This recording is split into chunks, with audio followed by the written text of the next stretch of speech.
Hey guys, how are you? It's me, Lauren B. I'm the Untitled Tarot. I have like a bit of a word of encouragement, I guess, for you guys. I've been working through this download for probably a few days.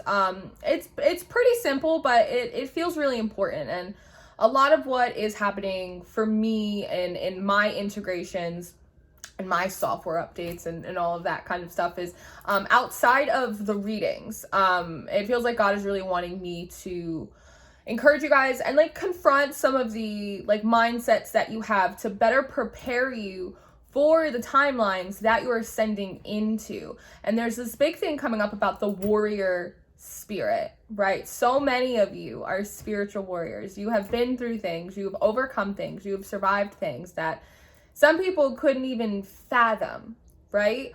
And you're, a lot of you are having, and I did the chain of downloads, I think last Sunday, that video, that was a great live stream. So I encourage you to go check that out. But I was talking about how there's a lot of frustration in the collective because there's been a lot of work that's been done, inner work, shadow work, all outside work, all the work, right? Trying to align to these breakthroughs and these timelines, and it feels like they're not coming in, and there's this level of frustration in that, which I absolutely understand. And I think a lot of the issue is that for a lot of you guys, you can't move into, we cannot move into the new timelines with the narratives, with the mindsets that we've had, right? This warrior spirit, and a warrior spirit is a beautiful thing. So many of you guys, you are luminous warriors, right?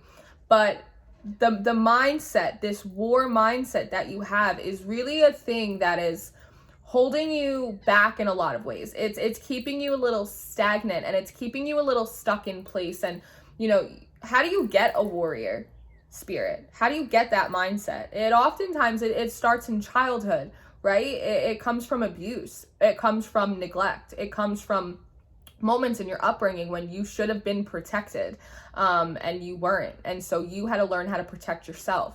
You had to learn how to fight your own battles. You had to learn how to survive during a very, what's the right word?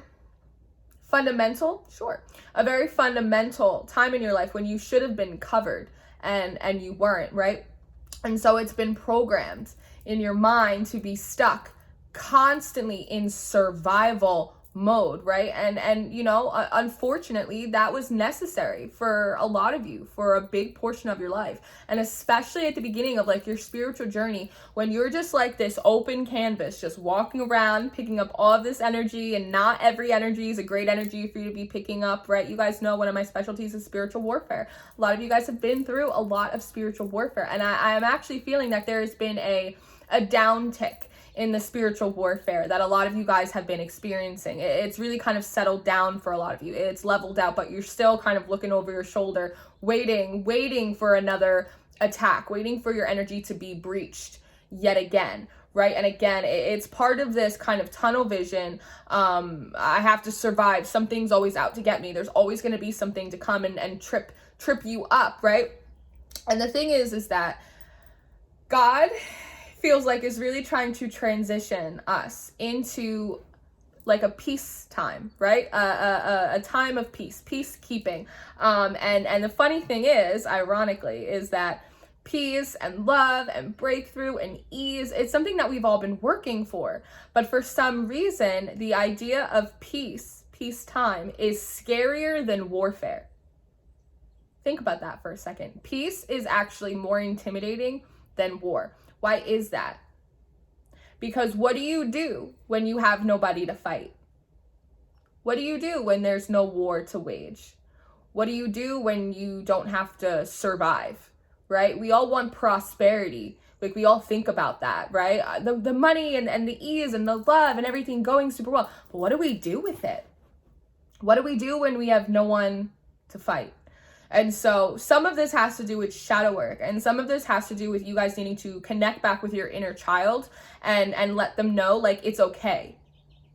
Like, there is no boogeyman under the bed. There is no monster in the closet anymore. Like, they have been vanquished. Like, you have been victorious, like telling your inner child, like, hey, we made it through. We made it through. It's okay now, right? Because a lot of what's happening, I feel, is that because there is no one to fight, and because the spiritual warfare has toned down a bit for a lot of you, you're a little bit confused.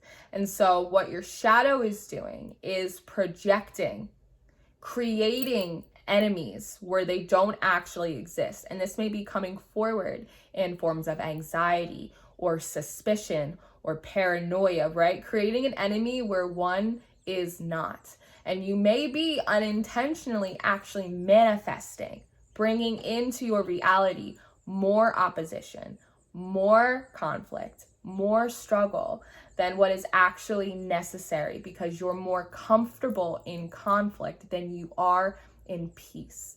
And if that is what you want to do, then the universe is going to let you do that. It's going to allow you to keep bringing in conflict and strife for yourself, because it knows sooner or later you're going to tap out.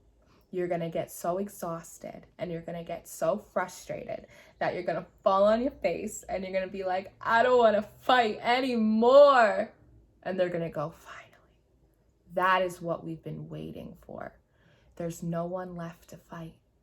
You're okay. We just needed you to be ready to stop fighting, stop swinging at the air, right? And realize that peace and recompense is your portion. It is your spiritual right, and it is your inheritance from your Creator to live in peaceful times, to sit in peaceful energies. And what do we do after a battle? We rebuild. And what's the first thing we have to rebuild is our minds. It's to remember that we're not fighting anymore, that we don't have to struggle, that we don't have to look over our shoulder and behind our back, because the enemy has been vanquished, and it's time to rebuild our narratives.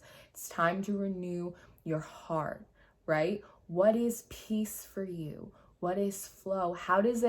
What does it look like for you? What does it feel like for you? Not just for a moment, but to maintain it. How do you want to rebuild your mind? How do you want to rebuild your energy? How do you want to move different if there was nothing coming to get you? If there was nothing to survive? If there was nothing to fight against? How do you live? What do you build? What does it look like? This is a new place. You haven't maybe seen it before, ever in your whole entire life, which is why it is the biggest blessing. It is the biggest breakthrough of a lifetime. And so I just want to encourage you and confirm to you, because some of you might have already been sensing this, that it's okay. You're okay. You made it through. You did what you had to do. You vanquished your enemy outside and inside. And it's okay to start rebuilding a perspective that allows you to prosper, not just for a moment, but for a long time. Okay? All right. So it's just a little food for thought. It's just some thoughts about some things that have been sitting on my spirit. And so I just wanted to confront you guys with that and ask you to consider if that's something that you are experiencing, and if that resonates with you, because it might not, but if it resonates with you, how you kind of come down from that adrenaline, how you kind of come down from that narrative and kind of start anew in your mind. And as always, God, the divine, your spiritual support team, me, the bees, everyone, we're all here for you. We are all here for you. We're all rooting for you. When one rises, we all should rise together. And I'm really excited about where the collective is going, because I don't think we've seen anything like this, not in our personal lives and not collectively, in a very long time. So there are much better days ahead, and I hope you're excited for them, because I know I am. And as always, you stay prayed up, and you stay blessed, and you stay sweet, and I will see you next time. Goodbye.